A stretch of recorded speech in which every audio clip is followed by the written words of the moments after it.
Hello YouTubers, and today I am finally going to be reviewing the 13th Doctor's electronic Tardis. Now, just taking a look at it in its box, I thought, from pictures I've seen, I thought that a few people's boxes were falling out in the packaging. However, obviously that isn't the case, because it's screwed in. It's actually in the box. It's hard to show on camera, but it's actually slightly slanted. It's actually it's not perfectly straight with the packaging. It's actually slightly facing towards you. Yeah, you can see it there. Slightly positioned to face slightly more towards you than it otherwise normally would. It's not straight on, which is really weird. Obviously, this is a squashed down version of the B&M packaging, but this time to include the 13th Doctor's TARDIS as the sort of decal.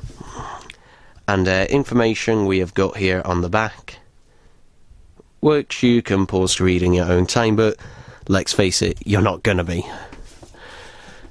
So anyway, that's all of that knick-knack paddywhack. Let's open this and take a look at it, shall we? Okay, so here we have the TARDIS itself out of its box, and just to note, the bit of plastic that is at the bane of a lot of people's existence is nowhere near as thick as it is on other classic series boxes, because, as you all have heard 1,000 times, this is just a classic box with a new roof and new signage and a new lamp, but we'll get onto that in a second. If we take a look, it is a custom backdrop, which is from the Ghost Monument, and you can see the TARDIS being reflected in the water there. So yeah, it's nice enough that they do give you a backdrop.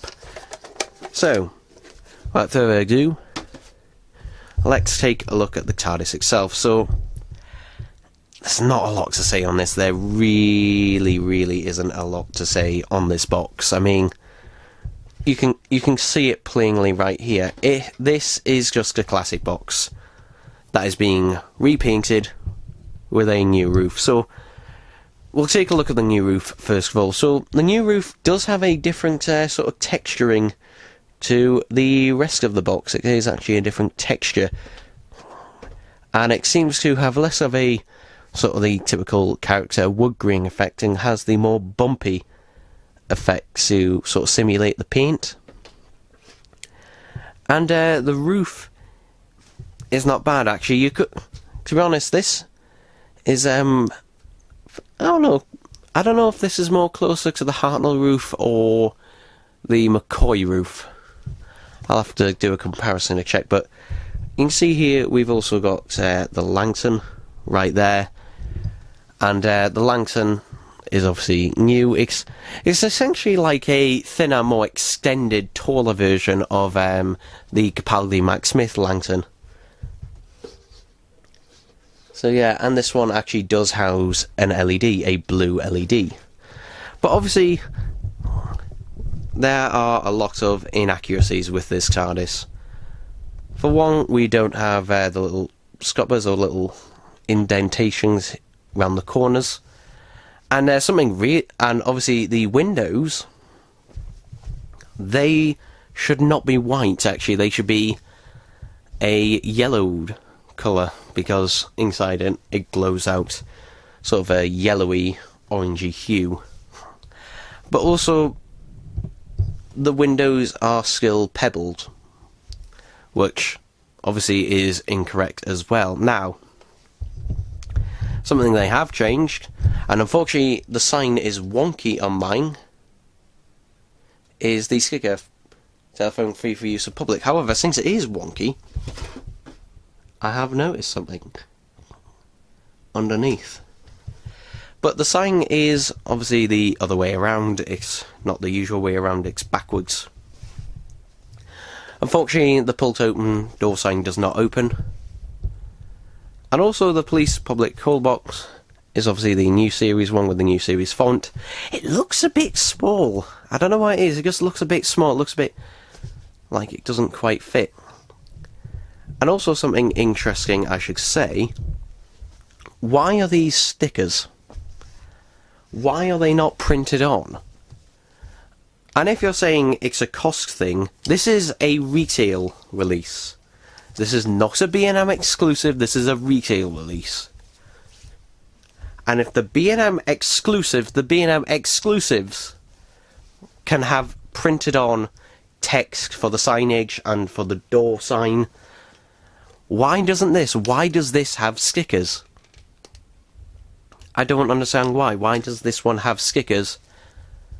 It just seems utterly baffling to me that this has stickers and the other one doesn't.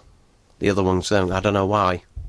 I mean, the Capaldi box, the Mac Smith versions, whether it's electronic or non-electronic, and the David Tennant original, none of them had stickers. This one does, though. And I think the Spin and Fly ones might have had stickers. Correct me if I'm wrong on that, I can't actually remember. But this one does, and unfortunately I've gotten a wonky sticker, unfortunately, on my one, since I've ordered this one off of Amazon. The colour of the box is correct, for the most part. I'm not actually an expert on this prop, but it is close enough. But again, it is just a classic box, but it does have the thicker base, more in keeping with the new one, but it just means that this box is just so slim, like a classic box. And the thing is, it is woefully inaccurate, but however, since it's a classic box, that was actually the reason that I put off on, that I was tempted to get it, because it's a classic box. I don't hate this Tardis exterior. I don't hate it, but the fact that it is a classic box, and it's electronic, means, ta-da! Oh yes! This box has lights and sound effects, which we will get onto in a second, and I just knocked everything over. But, as you can see, the doors do open, and we have the peg and everything at the top, as we usually do. But yeah, this box is just a classic box. Which means, if this thing isn't glued together, which I don't believe it is, I've seen other people who have taken this thing apart, you could salvage the electronics and put them in a classic box. The only problem is that the 5th Doctor TARDIS, the Shard of TARDIS, and the second release of the 3rd Doctor TARDIS, they are all glued together as well as being screwed together, so the only electronics you could really put this in is the original 3rd Doctor B&M TARDIS release or the Robot TARDIS release. I've said this many times in many videos, but yeah, they're the only ones you could actually put them in, unfortunately. So that, for one, is a bit of a pain in the arse. That's because that was one of the reasons I was tempted to get this. Who knows, I'm still debating myself whether to salvage it for the electronics, but let's never mind all that for a second, and we'll take a look at the lights and sound effects. Okay, so as you can see, I've installed 3 AAA batteries in the base, which are not included with this, by the way. So, on the bottom here, you can see we've got an on-off switch, and the button to press it down. So, without further ado, let's place it down.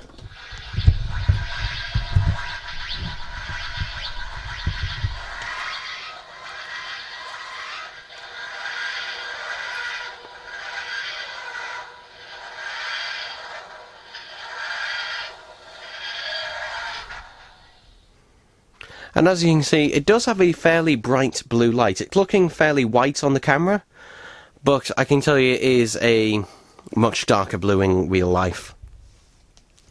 And that light will continue to pulsate for a couple of minutes or so before it switches itself off to conserve the battery. And if we lift it up,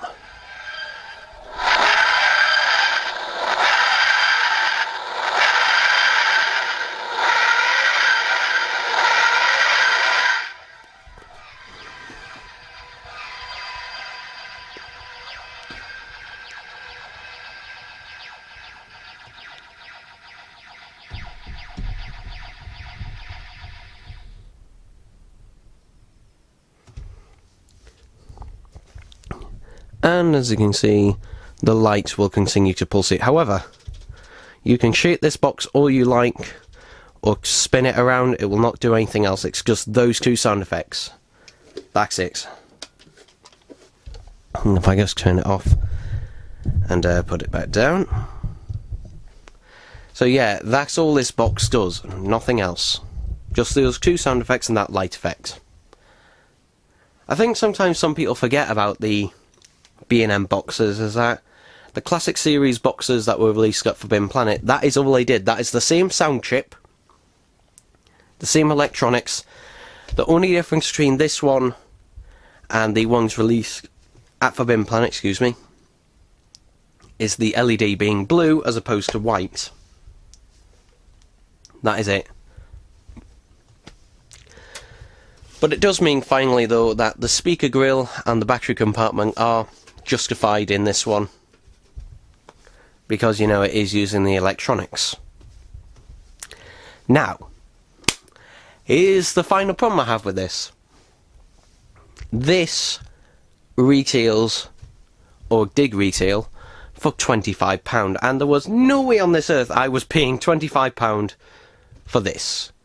No way on earth. For one, also the quality control is not actually as good as a B&M Tardis. I mean, I've mentioned my pull to open sign being dog shit, but also the fact that these are stickers in the first place, but also you can see an obvious line here on the roof as well. Now, the advantage of this box compared to a B&M one is that, something I haven't mentioned yet, is this one is actually painted. It's not just injection moulded in a blue plastic, because, well, it is blue plastic, but it is actually painted blue, which means this does not have at all a waxy feel to the others, and it just makes it feel so much better, which is why I really wish that the B&M TARDISes were painted rather than just being, you know, moulded in a blue plastic and then given a wash, because this is not, this is actually painted in the blue that's supposed to be. Plus also it means that light does not shine through it as easily. Light still can shine through it. In fact, where is my phone? Yeah, just to prove that light can still shine through it.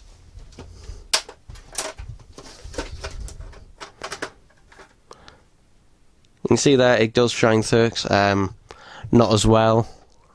Also, you can also see how much it can light up the inside, but yeah, light still can shine through it, just not as well as the others, since this is actually being painted and not just moulded in a blue plastic. But yeah, but £25 for this. Now, if it was £25 and came with a Jodie Whittaker figure, even though I wouldn't want the figure, you know, £25 for that would have been fine, okay. But consider, at B&M, you could get a non-electronic TARDIS with a figure for £20. This should not have been £25. Not at all. To be honest, I think it should have been £20 at the most, really, because all you're adding is electronics. That's all you're adding. And also, the inaccurate sculpt to the actual box. And the reason why it's inaccurate is various reasons, but one of them, they could not get retailers for shit interested in this. They were just not interested in stocking the shelves for this. And one of those retailers was Smith's Toy Superstores. Now, if you cannot get the only, remember this, the only dedicated toy store left in the UK, because that's a major chain, because obviously we no longer have Toys R Us. If you can no longer get them interested in this, then clearly, you know, people are not interested in Jodie Whittaker era merchandise. That's just a fact. They're just not interested. Now, I did not pay that much for this, because on Amazon and on Very, which is really weird, it is being reduced to $17.99. Now, in order to get the free postage, I got this with it, Big Finish, The Suffering, which is a companion chronicle, and this was £3, so it got the £3 delivery. How was it £3? Because it is an Amazon warehouse one, which means it is used, I believe, or returned or whatever. But you know, that doesn't matter. It's a thing. I've just opened it right now. The CD, as you can see, is perfectly fine. Unfortunately, this was the last one of those that were in stock, so yeah, if you're ordering from Amazon, then you're going to have to spend £20 in order to get the free delivery. Or, you know, if you've got Amazon Prime, then obviously it doesn't matter. Also, due to the current situation, this took 2 weeks to arrive from Amazon. Yeah, it took 2 weeks to arrive.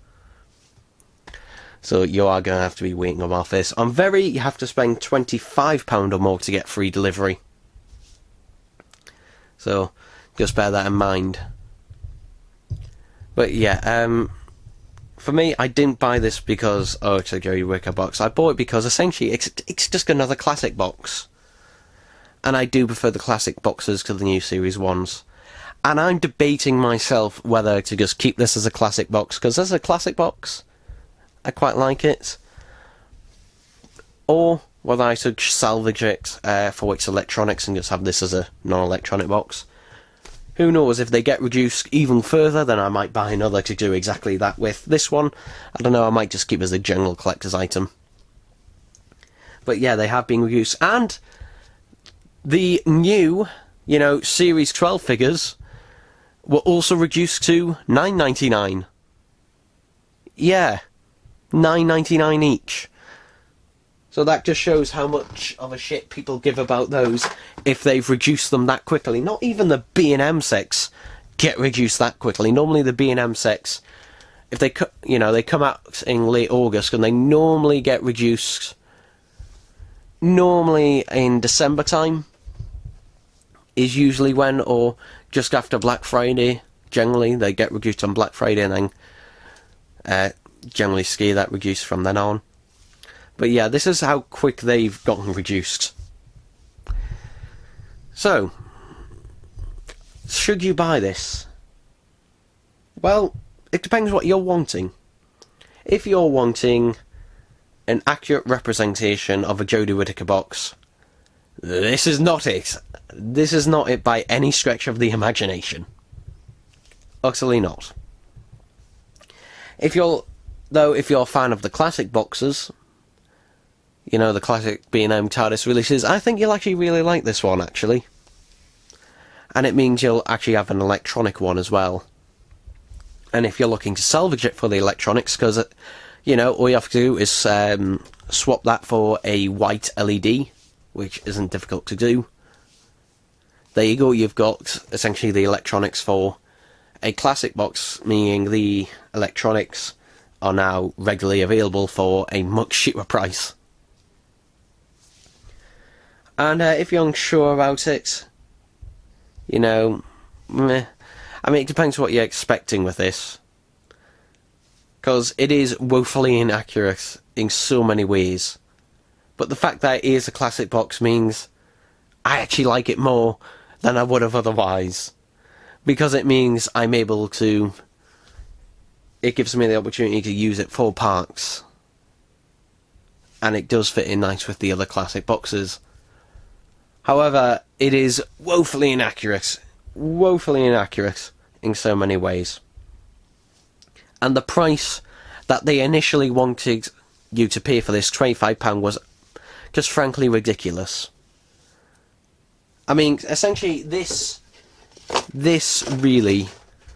If this was a B&M TARDIS, if this was released exclusively at B&M with a Jodie Whittaker figure for £20, then you could forgive it in most of its aspects. However, it's not. It's a retail release. And retail releases have a much higher budget than a B&M release. I mean, as much as I hate the design of it, the Reconnaissance Dalek, I think that's what it's called, from Resolution, that is an entirely new figure. Not a single part on it is reused. And that is a retail figure. So basically, any store, if they want to, can ask for those figures, and that it's not exclusive to anywhere, so it means that they have a bigger budget because they can sell it to more places. This is also one of them.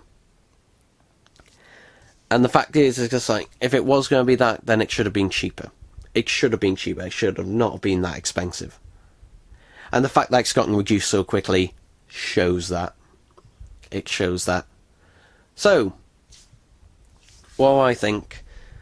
Well, I hope that either we get electronics in the B&M TARDISes in the future, and I would happily, you know, not have a figure included if we got the electronics, you know, for £20. Or put some fucking money into getting rid of the battery compartments and speaker grills on the B&M ones. I know I'm talking about them and not this that much, but that is essentially the situation. I mean, also the fact that there is no backdrop either, as well, which it should have one, but it doesn't. And, you know, a lot of people have put their own backdrops in and giving it excuses of, oh, well, it's not hard to do. Well, if it's not so hard to do, why the fuck didn't character do it? Because they didn't. And this mold isn't really designed for it anyway, but still, they didn't. So yeah, overall, I like this, but for the wrong reasons.